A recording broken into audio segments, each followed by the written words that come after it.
喜欢吃火锅，而且重庆各种各样的好吃的美食还蛮多的，所以我来这儿学怎么做重庆最地道的火锅。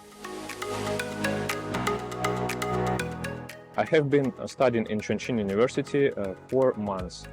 I have already participated in the Hot Pot Festival, Mid-Autumn Festival, and that's why I want to receive a Hot Pot certificate, and maybe in the future I going to open the Hot Pot restaurant in Russia. 我觉得火锅是中国的特色美食。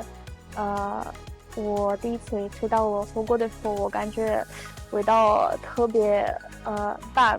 当我意识到可以考火锅料理师的证书，我就特别感兴趣，很快就开始准备考试。重庆火锅味道很巴适。